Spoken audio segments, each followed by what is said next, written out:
Okay, welcome to unit number 4, refining database design through normalization. Normalization નો જે concept છે અને functional dependencies and all, એ આપણે આજના યુનિટની અંદર સ્ટાર્ટ કરવાનું છે. We will go little bit fast કારણ કે અમુક લેક્ચર્સ આપણા વેસ્ટ થયા છે તો જરૂર પડશે. સો મેઇનલી આ યુનિટ જે છે એની અંદરનો કવરેજ આટલો છે કે નોર્મલાઇઝેશન શું છે, ફંક્શનલ ડિપેન્ડન્સી શું છે, નોર્મલ ફોર્મ્સ એટલે શું, પછી 1NF 2NF 3NF અને થોડા ઘણા એક્ઝામ્પલ્સ જે જીટીયુમાં તમારે આવતા હશે. તમને એક આદું ટેબલ આપે કે આને જે તે પર્ટિક્યુલર 1NF 2NF અને 3NFમાં કન્વર્ટ કરો, આવું આવતું હશે. જીટીયુના જે એક્ઝામ્પલ છે સોલ્વ એ પણ આની અંદર આપણે ડાયરેક્ટલી મૂકેલા છે એટલે ખ્યાલ આવી જશે.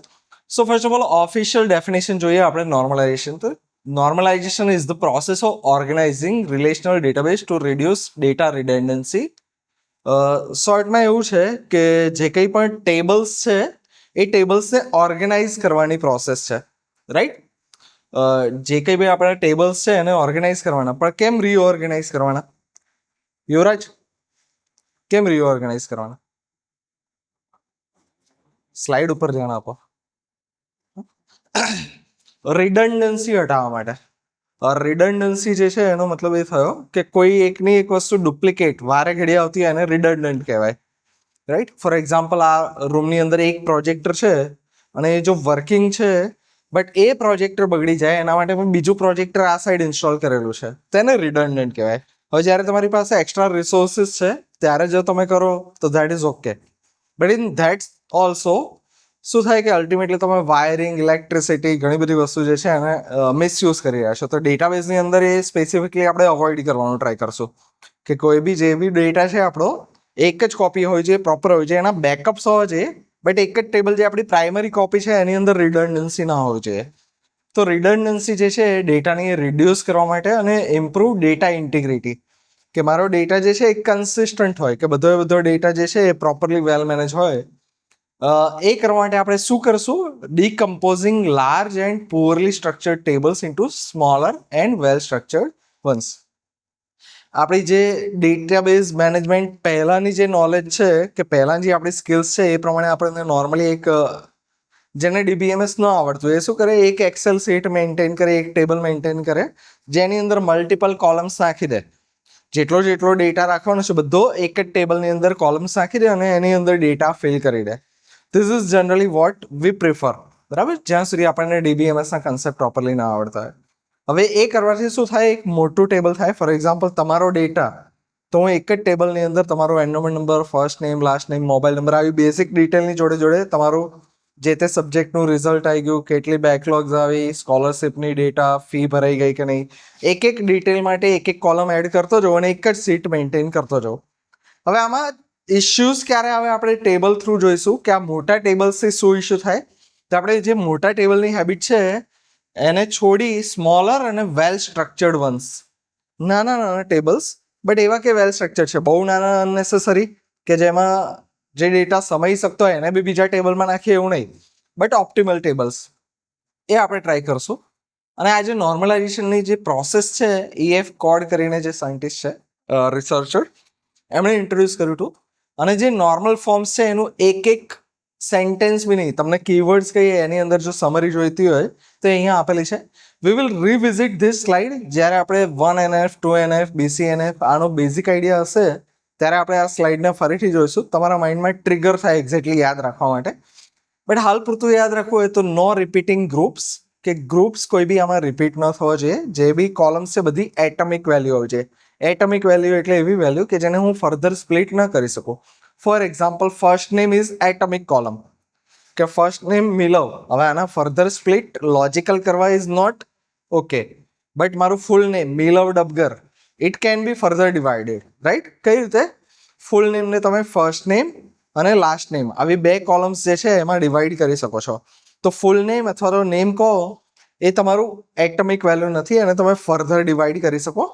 બટ ફર્સ્ટ નેમ છે, મોબાઈલ નંબર છે, બ્લડ ગ્રુપ છે, આ બધી વસ્તુને તમે ફર્ધર ડિવાઈડ ન કરી શકો, બરાબર. જેન્ડર છે, આ બધી વસ્તુને ફર્ધર ડિવાઈડ ન કરી શકો. આપણે એમ અથવા એફ એવી સિંગલ કરી શકીએ. તો નો રિપીટિંગ ગ્રુપ એટલે કે એટમિક કોલમ્સ હોવી જોઈએ. નો પાર્શિયલ ડિપેન્ડન્સી અને નો ટ્રાન્ઝિટિવ ડિપેન્ડન્સી, આ બે અલગ ટાઈપની ડિપેન્ડન્સી જે છે એ આપણે ડિફાઇન કરશું આજની લેક્ચરની અંદર, સ્લાઇડની અંદર. જે તમારો બેઝ હશે કે આગળ 2NF અને 3NFમાં કન્વર્ટ કરવું હોય તમારે શું કરવું પડે. આજે આપણે ડિપેન્ડન્સીઝ વાળું જે છે એ ટોપિક ઉપર મેઇન ફોકસ કરશું, જેથી તમને 2NF, 3NF અને 1NF આ જે બી નોર્મલાઇઝેશન છે એ કરવા માટે એની જરૂર પડશે. તો મેઇન આ છે, આ જે પાછળનું આપેલું છે this is just for information. એ આપણા સિલેબસની અંદર નથી આવતું, GTUની અંદર સોલ્ડ એક્ઝામ્પલ્સમાં. So involves applying series of normal form rules. આ થાય તો ઠીક છે, આ ના થાય તો આ કરવાનું. એવી રીતે આપણે સ્ટેપ બાય સ્ટેપ કરીએ કે જેટલું તમે અચીવ કરી શકો લોજિકલી એટલું કરવાનું, બાકીનું નહીં કરવાનું. Each normal form is stricter than previous one. આ જે છે એકદમ સિમ્પલ છે. હવે એના કરતાં વધારે તમારે હજી નોર્મલાઇઝ કરવું હોય તો 2NF કરવાનું, એનાથી વધુ નોર્મલાઇઝ કરવું હોય તો 3NF કરવાનું. જેટલું વધારે નોર્મલાઇઝ કરી શકો એટલો વધારે તમારો ડેટા લોજિકલી સારો ડિઝાઇન હોય. બટ અમુક વાર એવું થાય કે વધારે ક્રાઇટેરિયા પ્રમાણે ડિફાઇન કરતાં પછી તમને બિઝનેસ રૂલ પ્રમાણે જે ડેટાબેઝ જે ફોર્મેટમાં જોઈતો હોય એવું ન રહેતો હોય, તો એક પોઈન્ટ ઉપર આવીને તમે રોકાઈ જશો કે 3NF મારા કન્ડિશન પ્રમાણે સ્ટ્રક્ચરલી વેલ બેલેન્સ છે અને બિઝનેસ લોજિક પ્રમાણે પણ મને ગમે એવો છે, તો હું આના ઉપર સેટલ થઈશ, આગળના ઉપર નહીં જાઉં. આવું કંઈક આપણે ડિસિઝન એ વખતે લેવું પડશે. એ કઈ રીતે લેવાનું એવું તમને કહીશ. અને ગોલ શું છે? One fact in one place, no એનોમલીઝ.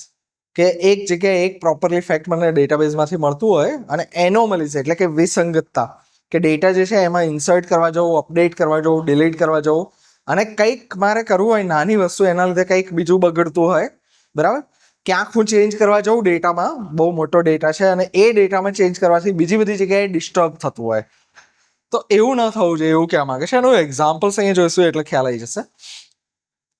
કેટલા ટાઈપની એનોમલીઝ, જે વિસંગતતા કીધું હમણાં, કે એક જગ્યાએ ચેન્જ કરવા જવું ને બીજી જગ્યાએ કંઈક અફેક્ટ થાય, જે મને અનવોન્ટેડ હોય, કે મારે ઇન્સર્ટ કંઈક કરવું છે બટ ઇન્સર્ટ કરતાં બીજી કોઈક જગ્યાએ એફેક્ટ આવે, તો એને કહેવાય ઇન્સર્શન એનોમલી. કે can not insert data without unrelated data. કે ફોર એક્ઝામ્પલ, મારે તમારો સ્ટુડન્ટ ડેટા નાખવો છે, તમારી પાસે અત્યારે જેટલા 20 સમથિંગ સ્ટુડન્ટ છે એટલાનો ડેટા મેં નાખ્યો. હવે એ ટેબલ મેં એવું મેન્ટેન કર્યું છે કે એની અંદર શું કર્યું છે કે તમારા બેકલોગ્સ કેટલા છે, પછી તમારી અટેન્ડન્સ કેટલી છે, પછી તમે કઈ કેટેગરીથી બિલોંગ કરો છો, કેટલી સ્કોલરશિપ્સ લીધેલી છે, અથવા બીજી કોઈ એક્સ્ટ્રા કરિક્યુલર એક્ટિવિટી કરો છો કે સ્પોર્ટ્સ વીક કે એવું કંઈ, એમાં કોઈ પ્રાઇઝીસ જીત્યા છો કે નહીં, આવું ઘણી બધી વસ્તુ એક જ ટેબલમાં નાખેલી છે.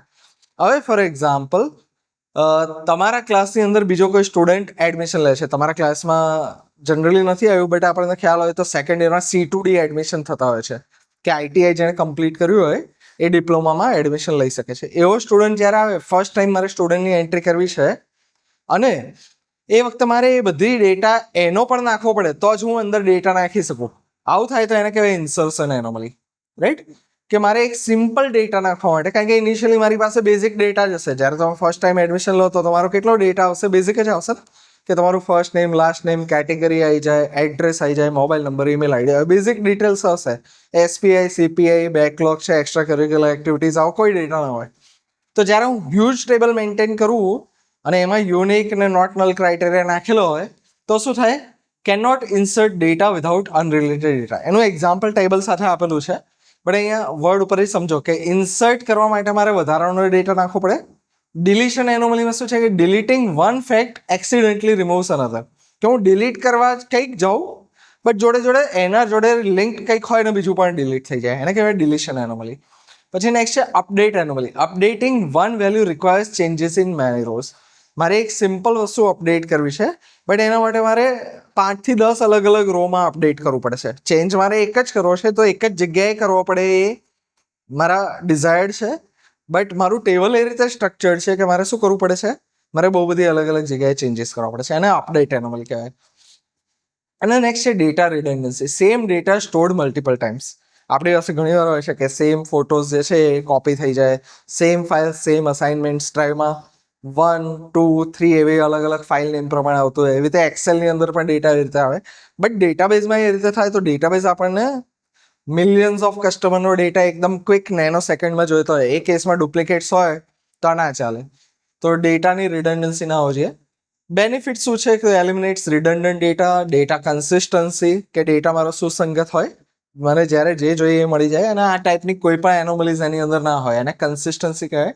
પ્રિવેન્ટ્સ અપડેટ ઇન્સર્ટ ડિલીટ એનોમલીઝ અને રિડ્યુસ સ્ટોરેજ સ્પેસ. એકદમ ઓપ્ટિમાઇઝ હશે તો શું થશે, જે ડેટાબેઝ હું પ્રોપરલી ઓપ્ટિમાઇઝ ના કરું તો અનનેસેસરી વસ્તુ આવશે, એની જગ્યાએ અહીંયા શું થશે, મારો ઓપ્ટિમાઇઝ સ્પેસની અંદર એ ડેટા આવી જશે અને ફ્લેક્સિબિલિટી અને સ્કેલેબલ ડિઝાઇન આવે અને મેન્ટેન કરવામાં ઇઝી રહે. હવે આ જે ટેબલ છે એને તમે જોશો તો તમને લગભગ આ જે આપણે કન્સેપ્ટ કીધા જે વર્ડથી થોડા ક્લિયર ન થયા અહીંયા ક્લિયર થઈ જશે. હવે ટેબલ જે છે એ કેવું છે, અનનોર્મલાઇઝ ટેબલ સ્ટુડન્ટ કોર્સ. જનરલી આપણે આ ટાઈપનું ટેબલ નહીં ડિઝાઇન કરતા, બટ તમને જ્યારે DBMSનું નોલેજ ન હોય, હવે તમને થોડું ઘણું નોલેજ છે, તમે 3 યુનિટ ભણી ચૂક્યા, બટ તમારા જુનિયર્સ જે છે અથવા તો જેને DBMS બિલકુલ નહીં આવડતું, ભલે ભણી ચૂક્યા છે બટ ખ્યાલ નથી, એને જો કહેશે તો આને આ ટેબલમાં કોઈ જ ઇસ્યુ નહીં લાગે. બટ આને તમે જ્યારે રિયલ ડે ટુ ડે લાઈફમાં ઓપરેટ કરવા જાઓ, તમે એ ટેબલને મેન્ટેન કરતા હોય તો કયા કયા ઇસ્યુ આવી શકે એ તમને સમજાયેલું છે. કે સૌથી પહેલા insertion anomaly, cannot add new course unless at least one student enrols. હવે એના કરતા પહેલા આપણે આ જોઈએ ડિલીશન, તો તમને વધારે પિક્ચર ક્લિયર થશે. પછી ડિલીશનને અપડેટ જોઈશું ને એટલે શું આવશે કે ડિલીટિંગ ધ્રુવ's record also loses info about course 3. For example, આ ધ્રુવનો રેકોર્ડ એટલે કે આ વાળી જે ચોથી રો છે એને જો હું ડિલીટ કરું છું તો એની જોડે જોડે કયો ડેટા જાય છે, કેરફુલી ઓબ્ઝર્વ. આખી રો મારે ડિલીટ કરવી પડે. સૌથી પહેલાં એ સમજો, હું એની અંદર સિલેક્ટિવલી સેલનો ડેટા નહીં ડિલીટ કરું, હું રેકોર્ડ આખો ડિલીટ કરીશ, એટલે આખી રો આ ડિલીટ કરીશ. તો સ્ટુડન્ટ આઈડી, નેમ, બ્રાન્ચ, ચલો આ તો બરાબર છે, બટ જોડે શું છે, કોર્સ આઈડી, મેથ્સ અને 70. તો મેથ્સનો કોર્સ આઈડી 03 છે અને 03 મતલબ મેથ્સ છે. બીજી વસ્તુ એ એમઈ બ્રાન્ચની અંદર આવે છે એ કોર્સીસ. આવી જે ઇન્ફોર્મેશન છે જે મેં એક જ રોમાં સ્ટોર કરી દીધી છે એ લોસ થઈ જશે. જ્યારે હું આ ડિલીટ કરીશ એટલે એમઈ બ્રાન્ચનું અસ્તિત્વ જતું રહેશે, કોર્સ 03 મેથ્સ એનો સબ્જેક્ટ કોડ શું છે એ પણ જતો રહેશે, જે બી ડેટા છે બધો જતો રહેશે. વોટ આઈ વોન્ટેડ ઇઝ, મારે ખાલી ધ્રુવ જે સ્ટુડન્ટ છે એ પહેલાં હતો, એણે એડમિશન કેન્સલ કરાવ્યું અથવા તો ડિટેન થયો ઓર વોટ એવર, હવે એનો રેકોર્ડ ખાલી કાઢવો છે. બટ જોડે જોડે શું જાય છે, ધ્રુવ જેટલા સબ્જેક્ટ લેતો હતો, જે ડિપાર્ટમેન્ટમાં હતો, એના માર્ક્સનો ડેટા જે બી છે એ બધો ડેટા જતો રહેશે. સો એને કહેવાય ડિલીશન એનોમલી. મારે ડિલીટ સિમ્પલી જેટલું કરવું છે એટલું જ થવું જોઈએ, બટ શું થાય છે, હું ડિલીટ કરવા એકને જઉં છું બટ જોડે જોડે બીજું કંઈક બગડી જાય છે, એને કહેવાય ડિલીશન એનોમલી. નેક્સ્ટ છે update anomaly. Changing DBMS course name requires updating every row where C01 appears.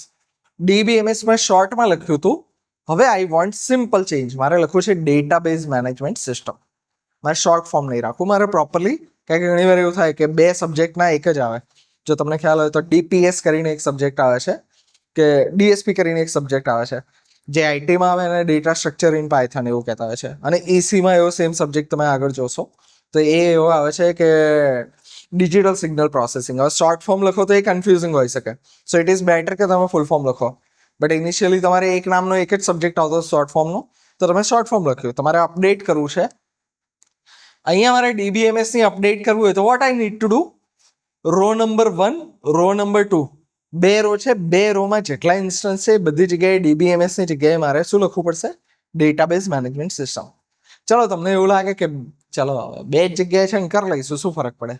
But when you are dealing with millions of customer, trillions of record, બરાબર, મિલિયન્સ ઓફ કસ્ટમર હશે, એના બહુ બધા order હશે, તમારી પાસે બહુ મોટું ટેબલ હશે, તો શું થશે, અલ્ટિમેટલી જે કામ એક સિંગલ શોટમાં થવું જોઈએ તમારે એના માટે બહુ બધા સ્ટેપ્સ લાગશે, તો જે ન હોવું જોઈએ. તો અપડેશન એનોમલી એટલે ક્યાંક ચેન્જ કરવો છે, એક જ વારમાં પતી જવો જોઈએ, એની જગ્યાએ આઈ need to change multiple things, right. અને ચેન્જ કરવા જતાં બીજું કંઈક ઇસ્યુ બી થઈ શકે, એને આપણે ડિટેલમાં નહીં જોતા કારણ કે બધું ક્રોસ કરશું, મિક્સ કરશું તો કન્ફ્યુઝન થશે. ડિલીશન એનોમલી ખબર પડી, ડિલીટ કરવા કંઈક જાઓ જોડે બીજું કંઈક ડિલીટ થઈ જાય, રાઈટ, જે મારે ન કરવું હોય. અપડેટ એનોમલી, અપડેટ મારે ખાલી એક જ વસ્તુ કરવી છે કે DBMSની જગ્યાએ ડેટાબેઝ મેનેજમેન્ટ સિસ્ટમ, પણ મારે ઘણી બધી જગ્યાએ ચેન્જીસ કરવા પડે છે, એને કહેવાય અપડેશન એનોમલી. નેક્સ્ટ છે ઇન્સર્શન એનોમલી, કે cannot add new course unless at least one student. હવે અહીંયા શું છે કે મારી પાસે કેટલા કોર્સીસ છે, DBMS, OS અને મેથ્સ, 3 કોર્સીસ છે. I want to add course, કે આ જે કોર્સ છે એનો કોડ આ, ફોર એક્ઝામ્પલ આપણો જે ગઈ વખતનો સબ્જેક્ટ હતો જાવા, જાવાનો કોડ C04 આવો એક સબ્જેક્ટ માટે એડ કર્યો છે. બટ અહીંયા એવું છે કે જો હું સ્ટુડન્ટ આઈડી અને સ્ટુડન્ટ નેમ જે છે એને મેં નોટ નલ કીધેલું હોય કે આને બ્લેન્ક ન છોડી શકાય એવું હશે જ. આપણી જે બી ટેબલ હશે આવું બનાવ્યું હશે તો જે બી પહેલી બીજી કોલમ હશે એ મોટાભાગે આપણી પ્રાઇમરી કી કે એવું આપણે બનાવીશું કે એને તમે બ્લેન્ક ન છોડી શકો.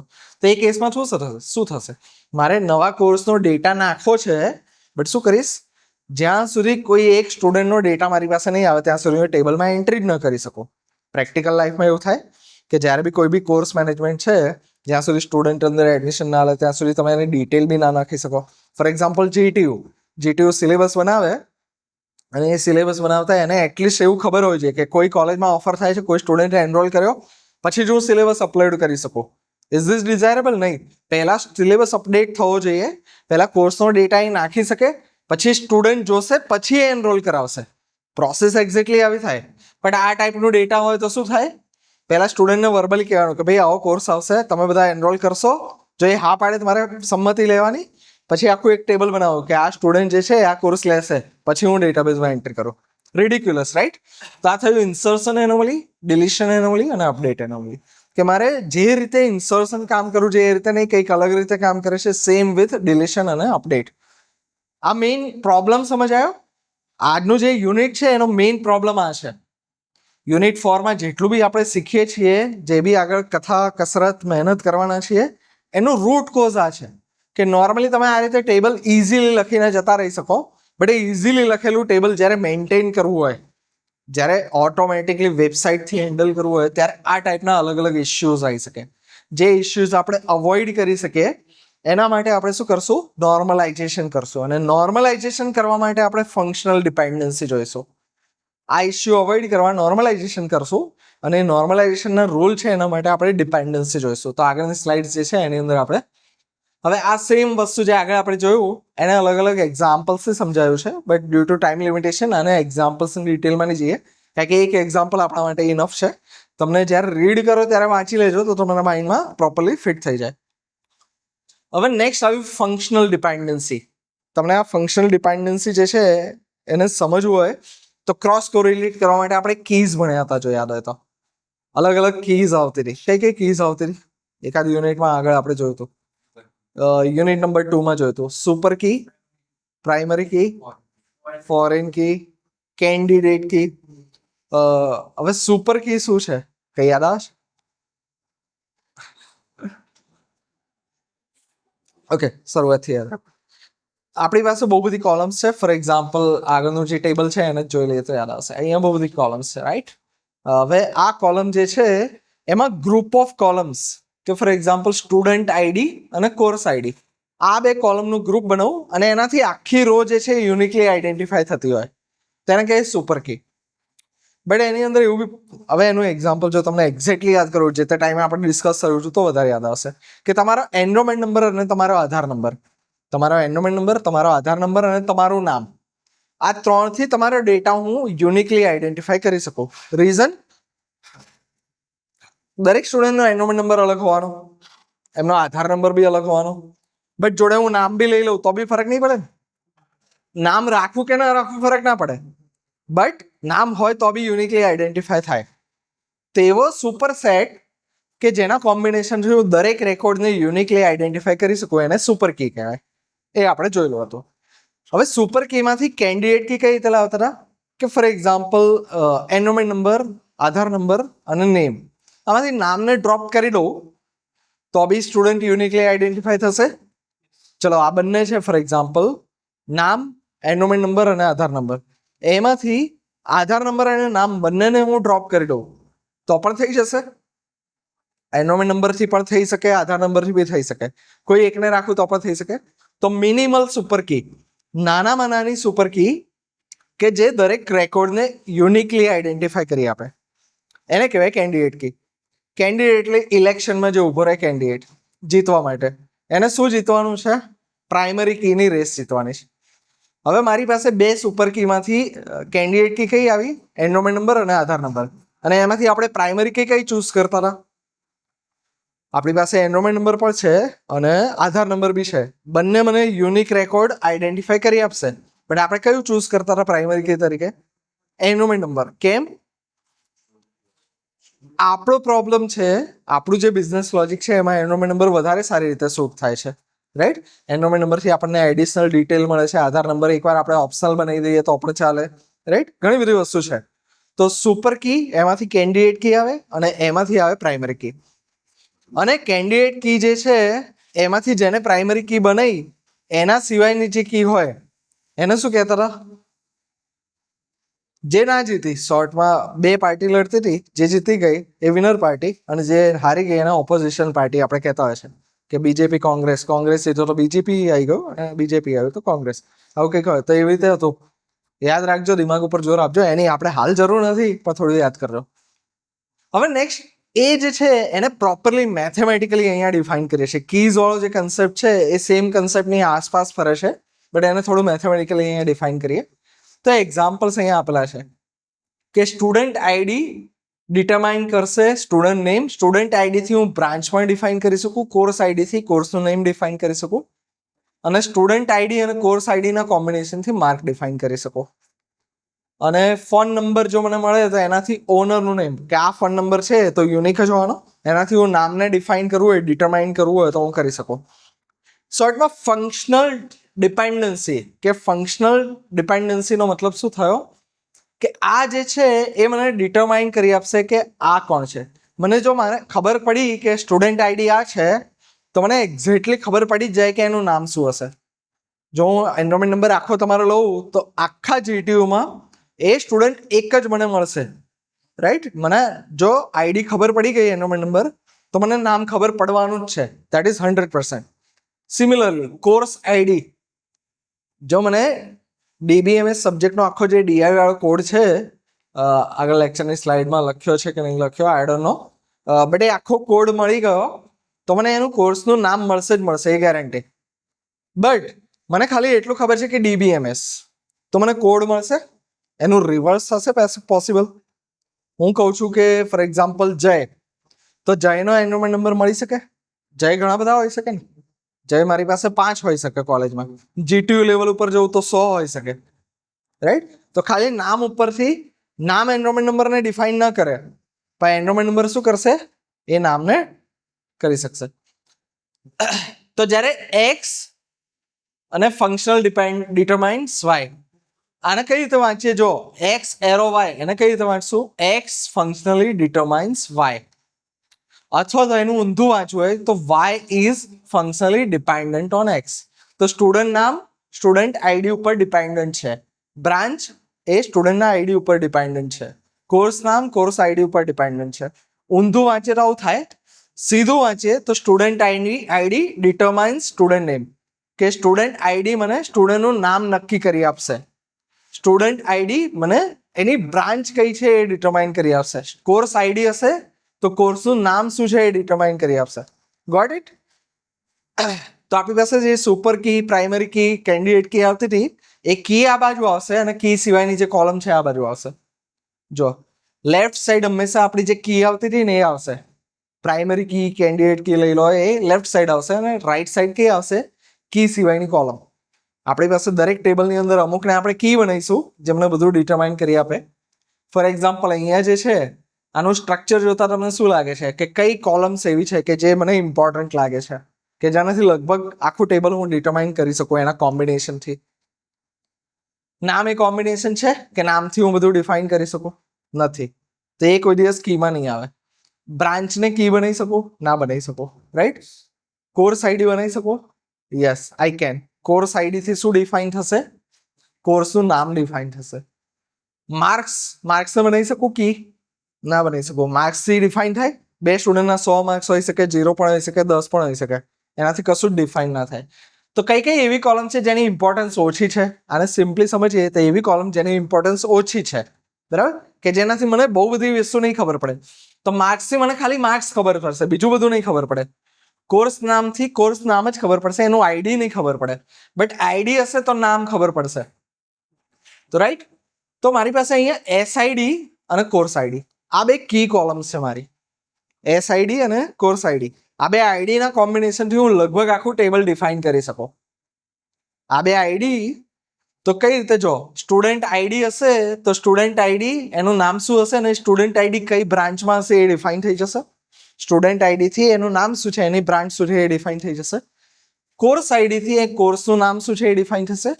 બટ જે માર્ક્સ છે તો માર્ક્સ જે છે એ શેની ઉપર ડિપેન્ડ કરે, કોર્સ ઉપર બી ડિપેન્ડ કરે. કે ફોર એક્ઝામ્પલ મિલવ સ્ટુડન્ટ જે છે મારું છે એક્ઝામ્પલ, એ કોર્સ DBMS માં 85 માર્ક્સ અને OS માં 78 માર્ક્સ, આવું કોમ્બિનેશન લીધું. અહીંયા બે વસ્તુ લિંક થાય છે. કઈ કઈ વસ્તુ? કોર્સ અને સ્ટુડન્ટ. તો કોર્સ માટે ક્યાંથી આવશે આપણી પાસે? કોર્સ આઈડી આવશે. સ્ટુડન્ટ માટે સ્ટુડન્ટ આઈડી. તો આ બંનેના કોમ્બિનેશનથી માર્ક્સ ડિફાઇન થશે. માર્ક્સ કઈ રીતે ડિફાઇન થશે? બંનેના કોમ્બિનેશનથી. તો માર્ક્સને ડિટરમાઇન કરવા માટે શું થશે? મારે આની અને આની જરૂર પડશે. રિવર્સ કહીએ તો marks depend on course ID અને સ્ટુડન્ટ આઈડી. માર્ક્સ જે છે એ કોના પર ડિપેન્ડ કરશે? કોર્સ આઈડી પર અને સ્ટુડન્ટ આઈડી પર. સ્ટુડન્ટનું નામ કોના પર ડિપેન્ડ કરશે?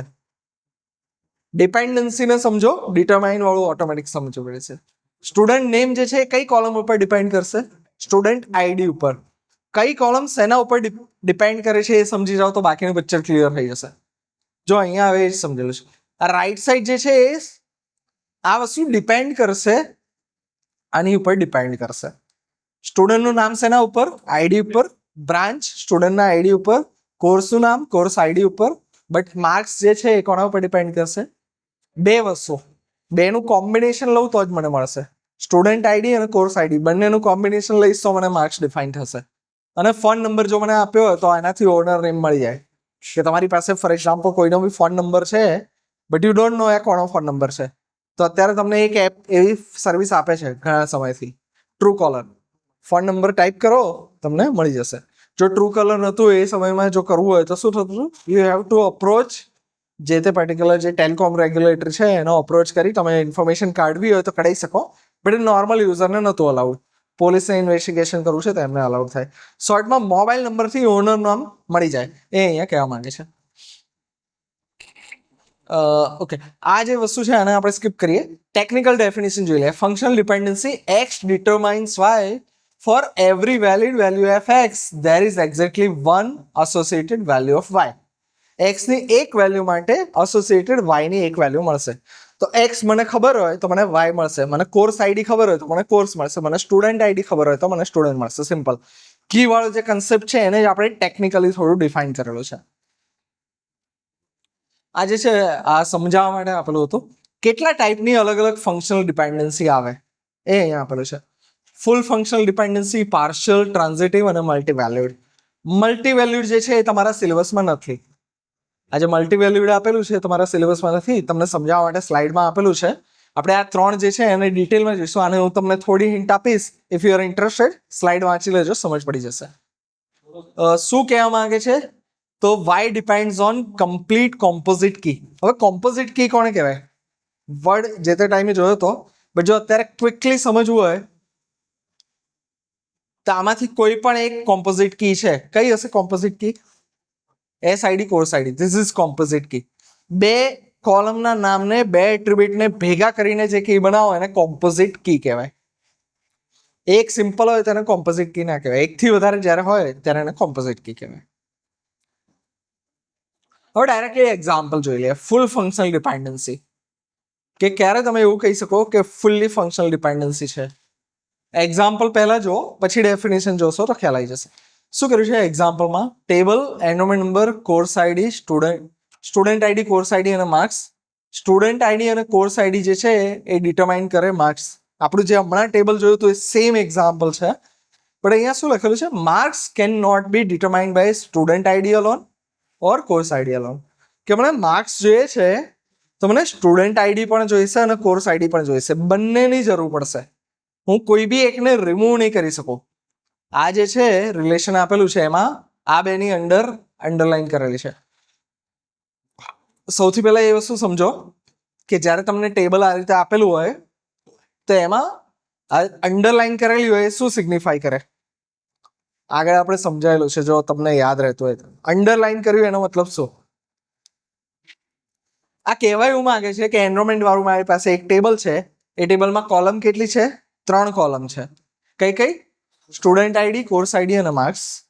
3 કોલમ છે, એમાંથી 2 કોલમની નીચે અંડરલાઈન કરેલી છે. એનો મતલબ એ કે એ 2 કોલમનું જે ગ્રુપ થયું એ મારી પ્રાઇમરી કી છે. આપણે હંમેશા પ્રાઇમરી કી નીચે અંડરલાઈન કરશું. જો મેં ખાલી સ્ટુડન્ટ આઈડી નીચે અંડરલાઈન કરી હોય તો એનો મતલબ એ થયો કે સ્ટુડન્ટ આઈડી મારું પ્રાઇમરી કી છે, રાઈટ. અને જો કોર્સ આઈડી નીચે કર્યું હોય તો કોર્સ આઈડી મારું પ્રાઇમરી કી છે. બટ હું બેને ભેગું કરીને અંડરલાઈન કરું એનો મતલબ શું થયો? એ બંને ભેગા થઈને એક પ્રાઇમરી કી બનાવે છે, રાઈટ. એ બંને ભેગા થઈને પ્રાઇમરી કી બનાવે છે. તો અહીંયા શું છે કે માર્ક્સ મને જોઈતા હોય, હમણાં આપણે સમજીએ એક્ઝામ્પલ એના પ્રમાણે કે હમણાં માર્ક્સ જોઈતા હોય, સ્ટુડન્ટ આઈડી, કોર્સ આઈડી બંને જોઈશે. કોઈ બી એકને ડ્રોપ કરી દઈશ તો હું નહીં જોઈ શકું. જીસાન શું કરેક્ટ તું?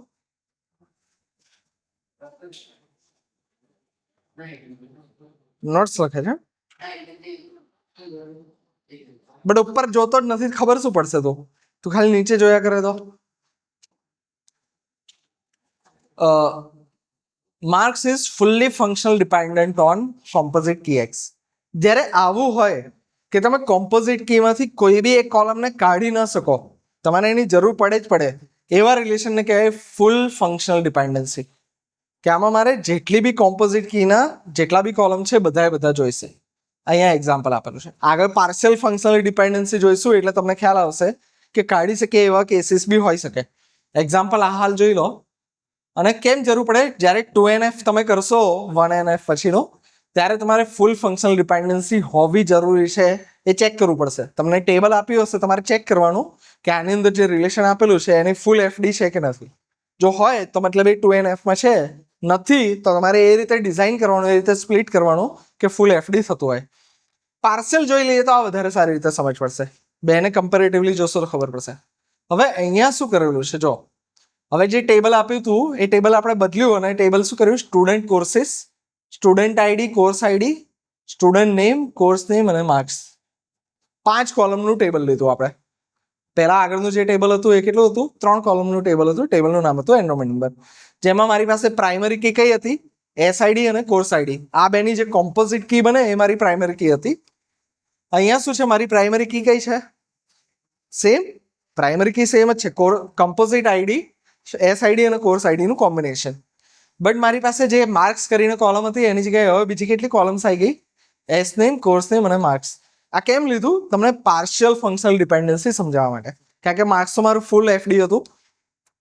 સ્ટુડન્ટ આઈડી જે છે એ સ્ટુડન્ટ નેમને ડિફાઇન કરી આપશે કે મારી પાસે સ્ટુડન્ટ આઈડી હશે તો હું નામને ડિફાઇન કરી શકીશ. તો આમાં શું છે? હું કોઈ બી રિમૂવ કરી શકું, ના કરી શકું, રાઈટ. તો આ જે છે એ પાર્શિયલ ડિપેન્ડન્સી થઈ ગઈ કે મારે બંનેની નહીં જરૂર. કેમ એવું? કે મારે સ્ટુડન્ટ આઈડી, કોર્સ આઈડી બંનેની જો જરૂર પડે તો એને ફૂલ ફંક્શનલ ડિપેન્ડન્સી કહેવાય. બટ મારે ખાલી અહીંયા સ્ટુડન્ટ આઈડીથી કામ ચાલે છે, કોર્સ આઈડીની જરૂર નથી. તો મેં શું કર્યું? કોર્સ આઈડીને ડ્રોપ કરી દીધું. તો આને કહેવાય પાર્શિયલ ડિપેન્ડન્સી. અહીંયા કોર્સ નેમ માટે મારે શું જોઈશે? મારે કોર્સ નેમ ડિફાઇન કરવું છે તો મારે સ્ટુડન્ટનું આઈડી જરૂર છે ખરી? DBMS મારે એવું નામ ડિફાઇન કરવું છે તો મારે સ્ટુડન્ટના આઈડીની નહીં જરૂર પડે. મારે શેની જરૂર પડશે? ખાલી અને ખાલી કોર્સ આઈડીની. તો મારી પાસે જે પ્રાઇમરી કી હતી એમાં 2 વસ્તુ હતી, SID અને કોર્સ આઈડી. પણ હું કોઈ એકને રાખું અને બીજાને ન રાખું, એવા આ 2 કેસ થયા. કયા 2 કેસ? સ્ટુડન્ટ નેમ અને કોર્સ નેમ. તો એ સ્ટુડન્ટ નેમ ડિફાઇન કરશે SID ને અને કોર્સ નેમ ડિફાઇન કરશે કોર્સ આઈડી ને. તો બંનેમાં હું એકને કાઢી શકું છું.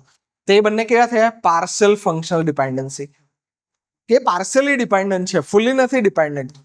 આ જે કી થઈ એની ઉપર એ ડિપેન્ડન્ટ છે પણ પાર્શિયલી ડિપેન્ડન્ટ છે, પૂરા નથી ડિપેન્ડન્ટ.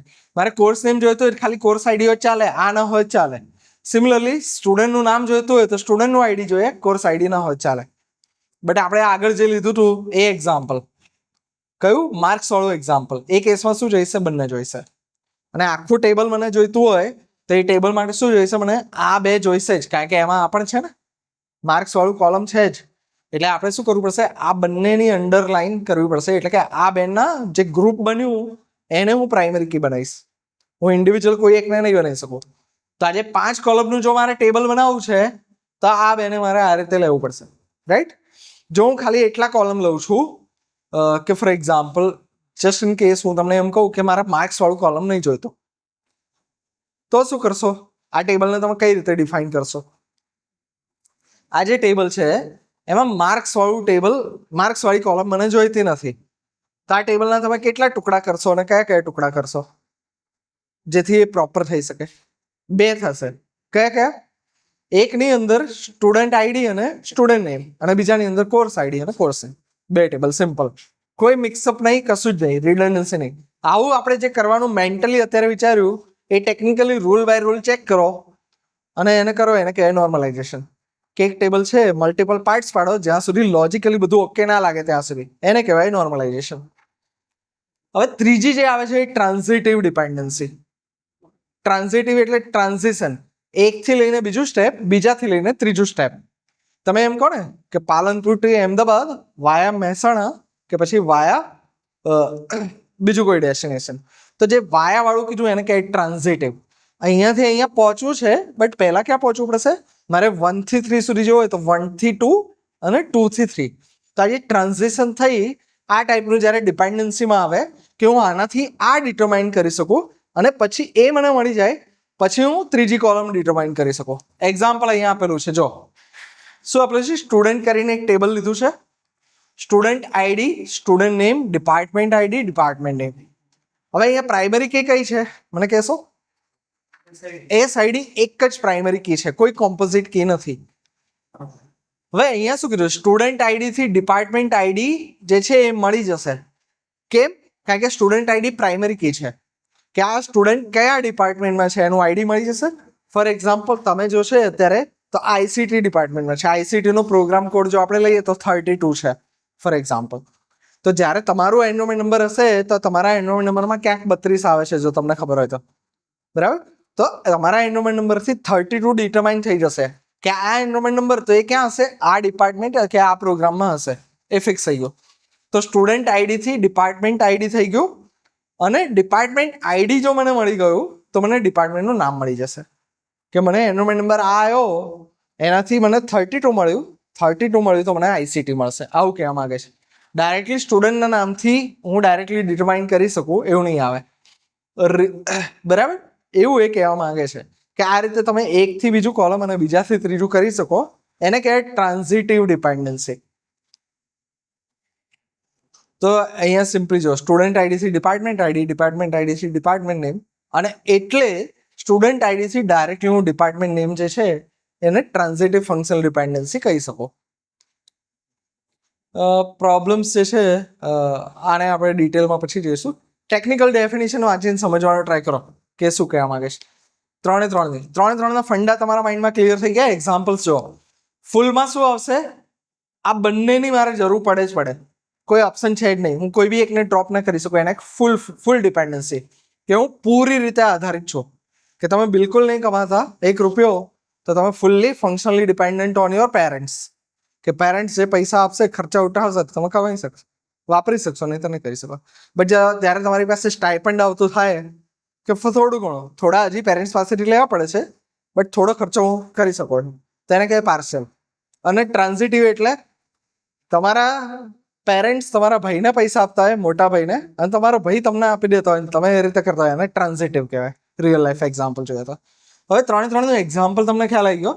એકવાર એક કામ કરો, 3ની ટેકનિકલ ડેફિનેશન વાંચી લો, તમારા માઇન્ડમાં ક્લિયર થાય છે કે નહીં એ જોઈ લો. થોડો ટાઈમ લઈએ આપણે, પછી આગળ જો ટાઈમ બચે તો આગળ જઈએ આપણે. કેટલો ટાઈમ છે? 12 મિનિટ છે.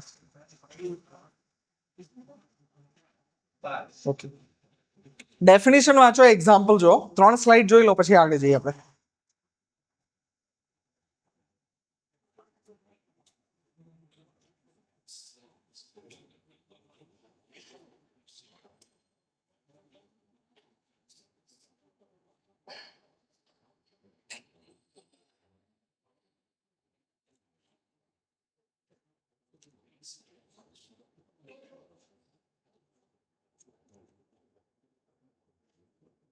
જીશાન, ધ્યાન ક્યાં જ તારો? પતી ગયું? ખબર પડી ગઈ?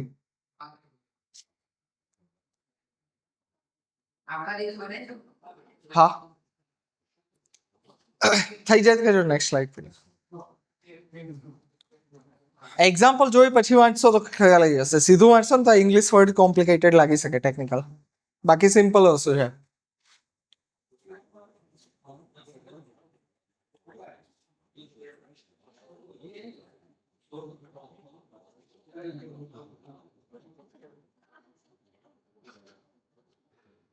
બંનેની જરૂર પડે તો એ ફૂલ્લી બેમાંથી કોઈ બી એકને રિમૂવ કરી શકો તો પાર્શલ, એવું કહેવા માંગે છે. અને આ તો સ્ટેપ વાળું છે કે ઇન્ટરમીડિયેટ સ્ટેપ તમને લેવા પડે કે આનાથી આ ડિટરમાઇન થાય, આનાથી આ થાય, એવું કહેવા માંગે છે. This is complete summary. આ તમને ઓવરઓલ પિક્ચર આપી દેશે કે બંનેની જરૂર પડે ફૂલ્લી, કોઈ બી એક હોય તો ચાલે, રાઈટ. સ્ટુડન્ટ આઈડીથી હું સ્ટુડન્ટ નેમ ડિફાઇન કરી શકું, મને કોર્સ આઈડીની જરૂર નથી. તે થઈ ગઈ મારી પાર્શલ. અને સ્ટુડન્ટ આઈડીથી ડિપાર્ટમેન્ટ આઈડી, એનાથી ડિપાર્ટમેન્ટ નેમ થાય, એ થઈ ગયું ફૂલ્લી. મલ્ટી વેલ્યુડ ડિપેન્ડન્સી અહીંયા એક્ઝામ્પલ આપેલું છે. જો શું કહેવા માંગે છે, મલ્ટી વેલ્યુડનો મતલબ employee ID even skill Java અને language English, Java Hindi, Python English, Python Hindi. હવે અહીંયા શું કરવા માંગે છે કે ઇવન એ સ્કિલ્સ જાવા એન્ડ પાયથન અને લેંગ્વેજીસ ઇંગ્લિશ અને હિન્દી. શોર્ટમાં બે વસ્તુ છે, પણ એ બે વસ્તુ મેન્ટેન કરવા માટે મારે શું કરવું પડે છે, એમ્પ્લોય આઈડીથી મને સ્કિલ બી ડિટરમાઇન થાય છે, એમ્પ્લોય આઈડીથી લેંગ્વેજ બી ડિટરમાઇન થાય છે. To record 2 skills and 2 languages 4 rows are required. આને રિડન્ડન્સી કહેવાય કે આને હું સિમ્પલી હજી પ્રોપરલી સ્પ્લિટ કરી દઉં તો હું શું કરી શકું, સ્ટુડન્ટ આઈડીથી સ્કિલ એક ટેબલ રાખું, સ્ટુડન્ટ આઈડીથી લેંગ્વેજ બીજું ટેબલ રાખું, બરાબર. અને એને શું કરશે કે એમ્પ્લોયથી મારું જાવા અને પાયથન બંને ડિટરમાઇન થશે, અને મલ્ટી વેલ્યુડ કહેવાય. આના ડિટેલમાં અત્યારે આપણે લેક્ચરમાં નહીં જઈએ, કારણ કે અત્યારે બાકીના કન્સેપ્ટ જોડે મિક્સઅપ થશે તો જે ઇમ્પોર્ટન્ટ છે એ બી તમે ભૂલી જઈ શકો એવા ચાન્સીસ છે. So we will not go into details. અહીંયા આ એક્ઝામ્પલ્સ છે, અહીંયા સુધી જોઈ લેજો. એક્ઝેક્ટલી એનો જે ફ્લો છે આ રીતનો છે. અનનોર્મલાઇઝ, આપણે શરૂઆતમાં આજુ પ્રોબ્લેમેટિક ટેબલ લીધું ને, કે જેને જે મરજી થાય એ પ્રમાણે ટેબલ બનાવી દે, પછી જે પ્રોબ્લેમ ફેસ કરી એને કહે અનનોર્મલાઇઝ. એની ઉપર આપણે કોઈ કસરત કે કોઈ એક્ટિવિટી નહીં કરેલી. પછી સૌથી પહેલું સ્ટેપ લઈએ ફર્સ્ટ નોર્મલ ફોર્મ, પછી હજી એક સ્ટેપ આગળ જઈએ 2NF, પછી હજી એક સ્ટેપ તો 3NF, એના પછી BCNF આવે અને પછી 3NF. એટલે BCNF ઇઝ 3.5 સમથિંગ એવું કહી શકો કે 3 અને 4ની વચ્ચેનું સ્ટેપ એટલે BCNF. જેમાંનું 1NF જે છે એનું એક્ઝામ્પલ અહીંયા ડાયરેક્ટલી તમે જોઈ લો તો ખ્યાલ આવી જશે. આનાથી આપણે આગળ જઈશું એટલે તમને નોર્મલાઇઝેશનનો બેઝિક કન્સેપ્ટ ખબર પડે. ટેબલ આવી રીતે લખવું એની જગ્યાએ આવી રીતે લખવું એને કહે 1NF. સિમ્પલ ટેબલ જોઈને તમને સીધું ખબર પડી જશે શું કર્યું છે. શું કર્યું છે, એક જ ના મને કોઈ બીની અંદર મલ્ટિપલ કોમા સેપરેટેડ વેલ્યુઝ આપો, બરાબર. કે 101 મિલવ DBMS અને OS આ બે કોર્સીસ ભણાવે છે. એકની અંદર મલ્ટિપલ વેલ્યુ રાખો એવું નહીં રાખવાનું, એક કોલમમાં એક જ વેલ્યુ આવે. ફોન નંબર વાળી એક આપો કોલમ જેમાં મલ્ટિપલ ફોન નંબર એન્ટર કરવા દો એવું નહીં રાખવાનું, તમારે મલ્ટિપલ કરવું પડે. કઈ રીતે, તો આ જે એક રો હતી એને બે રોમાં સ્પ્લિટ કરવાની કે 101 મિલવ DBMS, 101 મિલવ OS. હવે તમને એવું લાગે કે આ જે છે આના કરતાં તો આ રિડન્ડન્સી ના થઈ ગઈ, 3 જે ટેબલ 3 રોમાં આવતું હતું એની જગ્યાએ આ થયું. બટ આનાથી આપણે સિમ્પ્લિફિકેશનની શરૂઆત કરીએ છીએ. પહેલું આ સ્ટેપ લઈશું. જો અહીંયા રોકાઈ જશું તો આપણું ટેબલ વ્યવસ્થિત નથી, એટલે આપણે હજી આગળના સ્ટેપ્સ લઈશું પછી ટેબલ આપણું પ્રોપર થતું જશે. So this is 1NF. આટલે સુધી ધ્યાનમાં રાખજો. આગળના સ્ટેપ જે છે એ આપણે કરશું કે નોર્મલાઇઝેશનની શરૂઆત ક્યાંથી થાય કે દરેક કોલમની અંદર એક એક વેલ્યુ આવી જોઈએ. This is our first rule. અને એને ટેકનિકલી કયો રૂલ કહેવાય, each column should have atomic values. કે દરેક કોલમ કેવી હોવી જોઈએ, એટમિક હોવી જોઈએ, એક જ વેલ્યુ આવી જોઈએ, જેની અંદર બહુ બધી વેલ્યુને હું ફર્ધર સ્પ્લિટ કરી શકું એવું ના આવવું જોઈએ. That is it. એટલે રાખીએ છીએ.